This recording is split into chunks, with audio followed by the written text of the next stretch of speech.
माझी सासू माझी आई नेचायच्या आणि वॉशरूमला जायच्या. आशा भोसले घालते ना ब्रेसलेट हिऱ्याचं, तसं घ्यावं. नजर ठेवलेली असते आणि मी घेते जाऊन मग तेव्हा. देवा.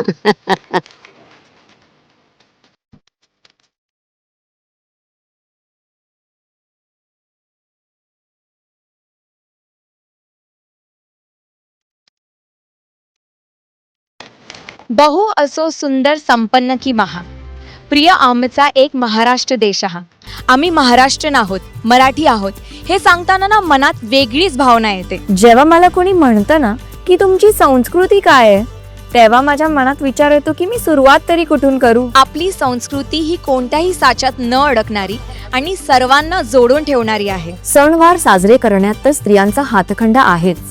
गुढीपाडव्याला या स्त्रिया अगदी नटून थटून शोभायात्रेत जातात. नऊवारी साडी, नथ, ठुशी, हातात हिरव्या बांगड्या, कोल्हापुरी साज, केसात गजरा आणि गळ्यात मंगळसूत्र, या सगळ्यांनी मराठमोळ्या स्त्रियांचं सौंदर्य अजून निखरून येतं. म्हणून आज गुढीपाडव्याच्या निमित्ताने मी तुम्हाला विचारणार आहे की मराठी असणं तुमच्यासाठी काय आहे?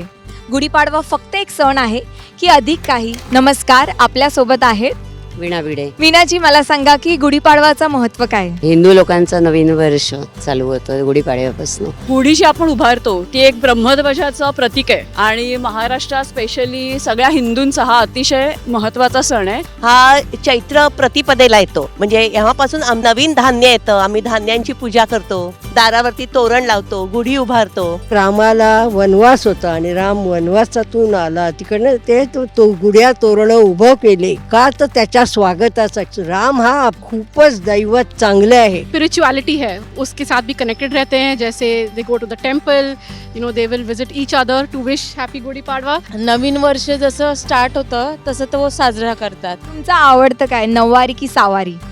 दोन्ही. साडी पर्सन आहे मी एकदम. सहावारी तर नेसतेच सारखी, आणि नऊवारी काही असं ओकेजन छान असेल तर नेसले आहेत मी भरपूर वेळा. मला सहावारी जास्त आवडतं, पैठणीवर जास्त आवडतं. सहावारीच आवडते. नऊवारी ऍक्च्युली, कारण ती जास्त कम्फर्टेबल वाटते मला. तुमची आवडती अशी कोणती ज्वेलरी आहे का? नाजूक आवडतं, सिंपल नाजूक असं. नथ किंवा घसघशीत दागिने असतात ना, ठसठशीत, म्हणजे तोडे, पाटल्या, बांगड्या, हे सगळं मला आवडतं.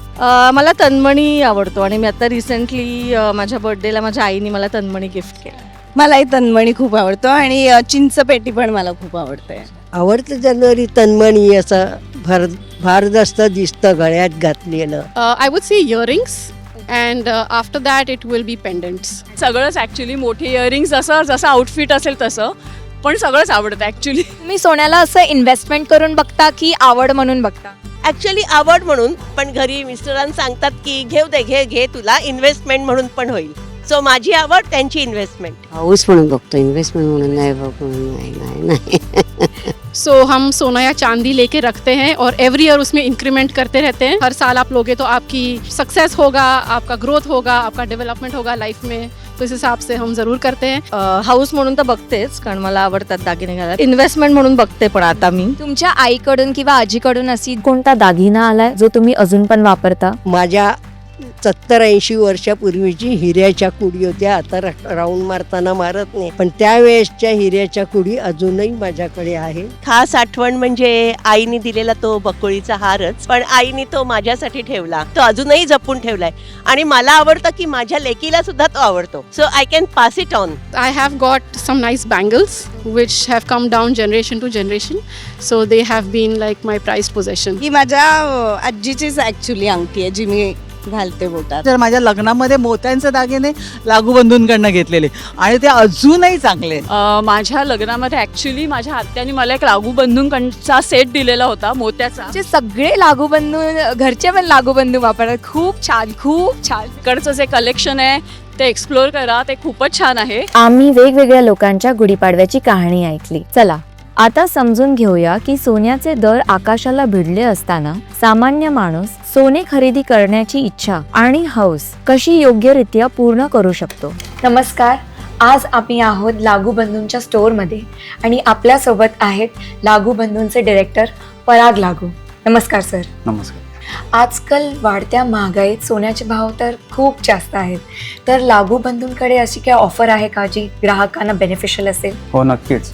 वाढत्या महागाईच्या पार्श्वभूमीवरती ग्राहकांना दागिने घेणं सोपं जावं यासाठी आपल्याकडे वेगवेगळ्या योजना आहेत. त्यातल्या काही योजनांमध्ये आम्ही अशी सोय केली आहे की दर महिन्याला एक फिक्स्ड अमाऊंट जर ग्राहकांनी गुंतवली तर त्याच्यामध्ये त्या महिन्याचा रेट आपल्याला बुक करता येईल. त्याच्याने ती स्कीम जेव्हा संपेल तेव्हा वाढत्या रेटचा लाभ मिळेल. आपल्याकडे स्मार्ट रेट लॉक एक स्कीम आहे ज्याच्यात रेट लॉकिंगचं बेनिफिट आहे. तसंच दर महिन्याला जर फिक्स्ड अमाऊंट करायची असेल तर स्मार्ट EMI म्हणून पण स्कीम आहे. दागिने खरेदी करताना ग्राहकांनी कोणती काळजी घ्यावी?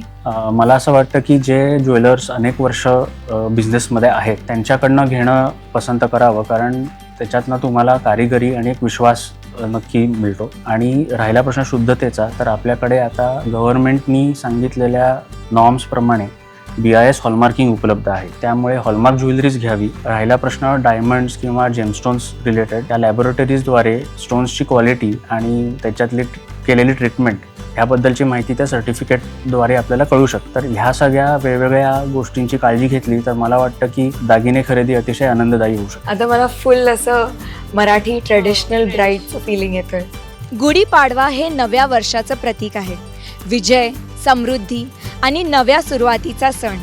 उभारलेली गुढी, रंगबिरंगी रांगोळी, सणासुदीला केलेला गोड पदार्थ आणि एकोपाची भावना हे आपल्या सुंदर संस्कृतीचं दर्शन घडवतात.